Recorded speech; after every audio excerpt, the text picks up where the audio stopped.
Postpartum depression, PPD, is a type of depression that occurs after childbirth.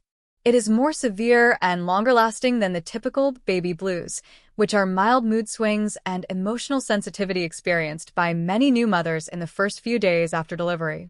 PPD can develop within weeks of giving birth, but it can also arise months later. It affects both mothers and fathers, although it is more common in women. Key symptoms of postpartum depression. PPD symptoms go beyond normal exhaustion or stress associated with having a newborn.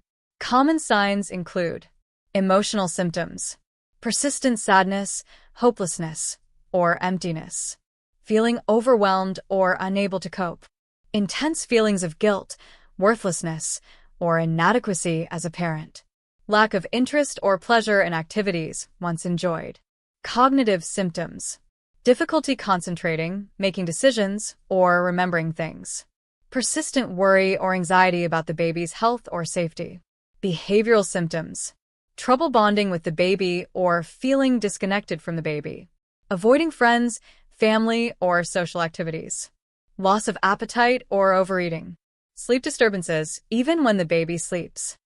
Physical symptoms, low energy or chronic fatigue, unexplained physical pains like headaches or stomach aches. Severe symptoms, thoughts of harming yourself or the baby, intrusive thoughts like fear of being an inadequate parent or losing control. Causes and risk factors. PPD is caused by a combination of biological, emotional, and social factors. 1. Biological changes. Hormonal shifts. Rapid drops in estrogen and progesterone after childbirth can affect mood. Thyroid dysfunction. Postpartum thyroiditis can mimic or exacerbate depression symptoms. Sleep deprivation. Lack of rest can heighten irritability and emotional instability. 2. Emotional factors. Fear of parenting responsibilities or failing as a parent. Feeling a loss of identity or independence. Trauma from a difficult pregnancy, labor, or delivery. 3. Social and environmental factors. Lack of support from family, partner, or friends. Financial stress or difficulty adjusting to new parenting roles. Relationship conflicts. 4. Personal or medical risk factors.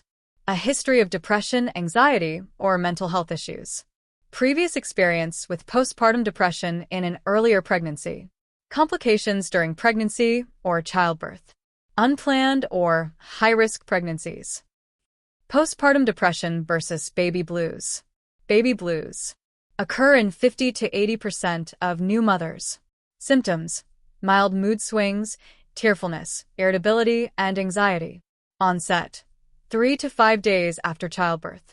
Duration: typically resolves within 2 weeks. Postpartum depression affects about 10 to 15% of new mothers. Symptoms: more intense and persistent, affecting daily functioning and bonding with the baby. Onset: can occur anytime in the first year after delivery. Duration: can last months without treatment. Diagnosis: PPD is diagnosed through 1. Medical history. Assessment of mental health history, including previous episodes of depression or anxiety. 2. Screening tools. Edinburgh Postnatal Depression Scale, EPDS, a questionnaire to identify symptoms of PPD. 3. Physical exam. Rule out medical causes like thyroid dysfunction or anemia. 4. Clinical evaluation. Evaluation of mood, energy levels, sleep patterns, and overall functioning. Treatment for postpartum depression. Treatment depends on the severity of symptoms and may include 1. Psychotherapy, talk therapy, cognitive behavioral therapy, CBT, helps identify and manage negative thought patterns. Interpersonal therapy, IPT, focuses on improving relationships and coping with role transitions. Support groups for new parents. 2. Medications. Antidepressants, SSRIs, e.g., sertraline, fluoxetine, are commonly prescribed and are generally safe for breastfeeding mothers. Medication should only be taken under medical supervision, especially while nursing. 3. Lifestyle modifications. Prioritize rest, sleep when the baby sleeps, or enlist help for nighttime feedings.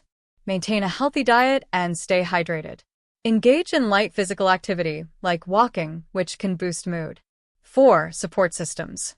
Seek help from a partner, family, or friends for household tasks or childcare. Join postpartum support groups to connect with others experiencing similar challenges. 5. Hormonal therapy. In rare cases, hormonal treatments like estrogen replacement therapy may be considered. When to seek immediate help. If you experience thoughts of harming yourself or your baby. If you feel disconnected from your baby or are unable to care for them. If depression symptoms persist or worsen over time. Postpartum psychosis, rare but serious. In rare cases, postpartum depression can develop into postpartum psychosis, a severe mental health condition. Symptoms include hallucinations, delusions, paranoia, and disorganized thinking. It requires emergency medical attention. Prognosis. With proper treatment, most women recover fully from postpartum depression. Early intervention can help improve bonding with the baby and overall quality of life. Would you like tips for managing stress as a new parent or help finding resources for support?